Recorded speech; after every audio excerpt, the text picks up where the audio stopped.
班奶，班奶说啊，苏布拉的苦么好苦，奥米木的苦嘞么好苦，都今是也不话是来瑞这个没有得奶奶可以的苦吧。奥米木也闹鬼嘛，没面样的开开瑞些，比如路里要是来嘛，就么出的嘞班奶的苦人些。第四节嘛咯，你妈类似阿扎的妈瑞算上一点么好呗。关键把个路大底下偏的现代木里个把修面看啥样嘛，都罗不路啥个嘞，把瑞个送落去嘞。贝亚个都罗ဆက်လက်ရှေ့ဆက်နေစေတယ်။နောက်ဆုံးမှာသူတို့ရဲ့ပန်းနိုင်ကပါလဲ။သူတို့ရဲ့အတန်၊သူတို့ရဲ့ဇလန်း၊သူတို့ရဲ့အိမ်မက်တွေကိုခံစားဖို့ပန်းနိုင်မှာစောင့်ကြည့်နေပါတယ်။ဒီတစ်ခါတင်ဆက်ပေးမယ့်မြန်မာလူကြီးစဉ်အားကစားသမားကတော့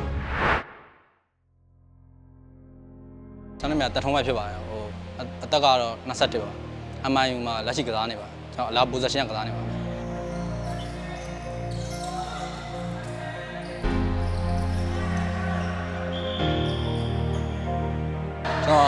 ဖူးဆယ်အသက်14နှစ်ကနေပြီးတော့ရက်ွက်ထဲအကိုဝင်နဲ့ချိတ်ဆက်မိတာနဲ့စပြီးကန်ပြစ်တော့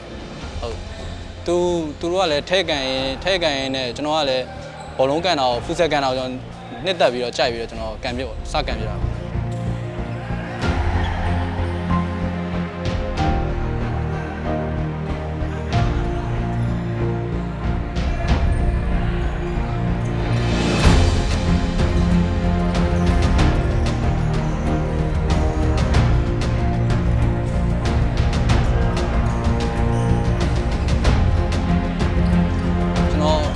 ကျွန်တော်ရက်ွက်ထဲကကျွန်တော်ဆရာတယောက်ရှိတယ်အဲ့ဆရာကနေပြီးတော့ဒီ MI ကိုသင်ဒီပြဆရာအောင်နဲ့training ညီလေးသွားဆင်းကြည့်ပါလားဆိုပြီးတော့လွတ်တာကနေပြီးတော့အမှ training ဆင်းပါဆင်းညာဆင်း level နဲ့ကစားသမားအများပြားနဲ့ချိတ်ဆက်ပြီးတော့training ဆင်းတာဆိုခြေတွေပါပေါ်လို့ဆိုပြီးတော့ဒီကလားစာပါပေးပြီးတော့ခေါ်လာကနေပြီးတော့ခြေလမ်းစပြုတ်သွား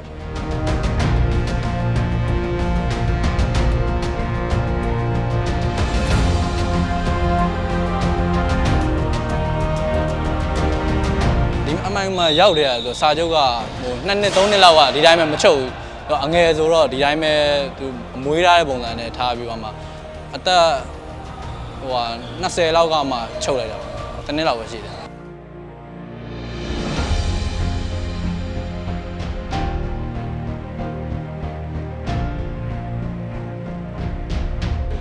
ကျွန်တော်40ဖြစ်ခဲ့ဘူးတာကိုကျွန်တော်40မဖြစ်ရင်တောင်မှကျွန်တော်အတင်းကြီးသတင်းမှာဒေါင်းလုံးမြကန်အောင်လို့စူးစမ်းမယ်ဆိုပြီးတော့ကျွန်တော်ဒီဖူဆယ်လောကကိုကျွန်တော်စဝင်ခဲ့ရပါတယ်မန္တလေးမှာစကန်တဲ့M2K အတင်းဖိတ်ခေါ်တဲ့ပြိုင်ပွဲမှာမှစပြီးတော့ကျွန်တော်ရဲအသုံးပြုတယ်လို့အမှစပြီးတော့ခြေသွမ်းစပြနိုင်တယ်လို့ကိုယ်ခံစားမိပါတယ်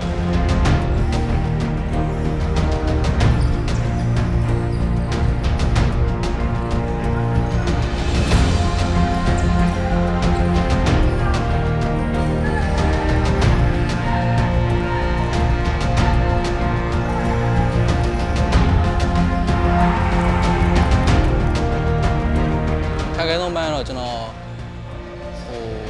ဝါသနာနဲ့ဝမ်းစာနဲ့အဲ့ကြားထဲမှာဘယ်ဟာကိုရွေးချယ်ရမလဲဆိုတာဖြစ်ပြီးအခက်အခဲဆုံးဖြစ်ခဲ့တာဒူမသိတဲ့အခက်အခဲဆုံးကျွန်တော်မိဘတွေကတိတ်အဆင်မပြေတော့ကျွန်တော်ဘောလုံးကိုတိတ်ပြီးတော့မဖြစ်ခင်တော့ဒီလိုလေနေမဖြစ်ခင်တော့ကျွန်တော်တိတ်ပေးမကန်ခြင်းအလုပ်ပဲဒီအဆင်ပြေရဲ့ဝန်ထမ်းလုပ်ပဲ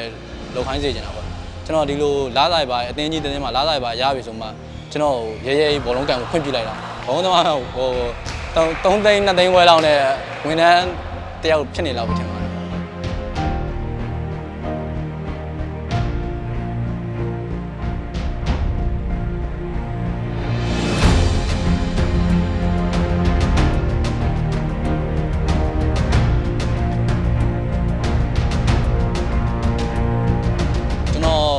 ပြိုင်ပွဲရှုံးတာပဲဖြစ်ဖြစ်ဘယ်လိုပဲဖြစ်ဖြစ်ကျွန်တော်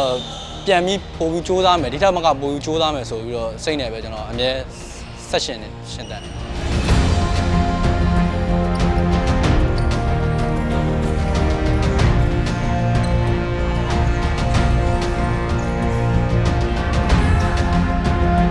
အမိုင်မှာကစားတော့င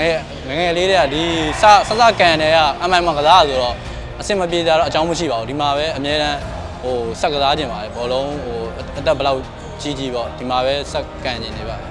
တခြားအသင်းပြောင်းဖို့ကကျွန်တော်လက်ရှိမှာစိတ်ကူးမရှိသေးပါဘူး ဒီအသင်းမှာပဲဟိုပျော်ပျော်ရွှင်ရွှင်နဲ့ပဲဆက်ပြီးကစားသွားပါအောင်မယ်လို့အောင်မြင်မှုတွေလည်းအများကြီးရအောင်ကြိုးစားသွားပါအောင်မယ်လို့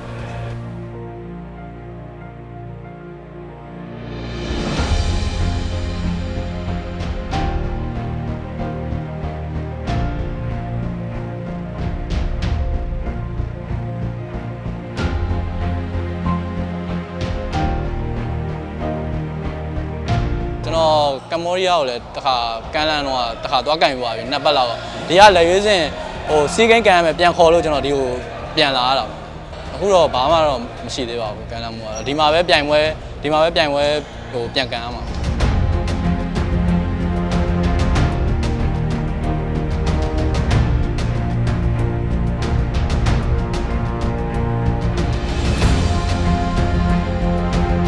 ရွေးကန်တဲ့နေ့မှာတော့ဟို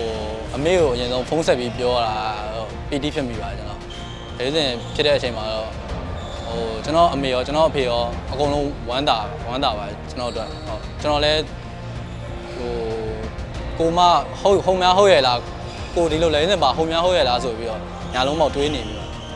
မြန်မာလဲစင်ဂျာစီဝတ်တဲ့စိတ်ခံစားချက်ကတော့ကျွန်တော်ဒီပေါ်မှာဟိုအကောင်းဆုံးတောင်းဝင်ရှိဆုံးဟိုကြိုးစားနဲ့လှုပ်ဆောင်သွားပါမယ်ဆိုပြီးတော့ကျွန်တော်စိတ်ထဲမှာအမြဲတွေးနေပြီ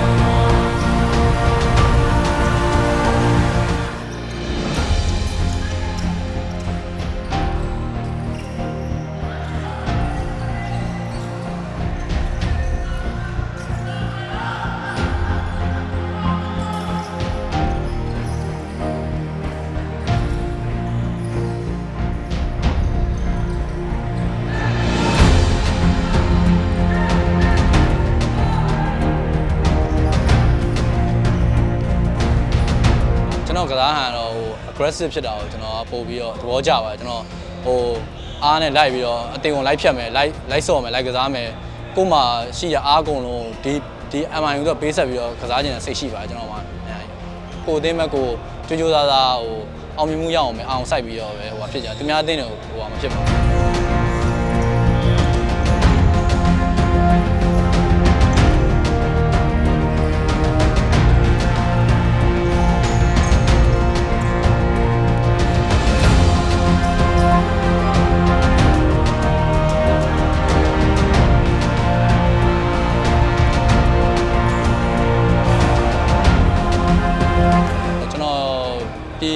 ပြပထဲမှာဆိုရင်တော့ဖူဆယ်အတင်းထဲမှာဆိုတော့ဟိုဘာစီလိုနာဟိုဒီကိုအရင်ကန်ခဲ့တဲ့ဟိုအဲ့တင်းကျွန်တော်သဘောကျပါတယ်အများနဲ့လည်းကြည့်ဖြစ်ပါတယ်ဟိုတခြားနိုင်ငံခြားဟိုပြပဟိုပရီးမီးယားလိပွဲတော့ကျွန်တော်မကြည့်ဖြစ်ပါဘူးအိမ်ကလည်းမိုးချုပ်ညဘက်တွေဆိုတော့တိတ်ဟိုဟာစိတ်မချနဲ့မလွတ်တာနဲ့ပါလို့ဟိုအစောပွဲဆိုတော့ကြည့်ဖြစ်ပါတယ်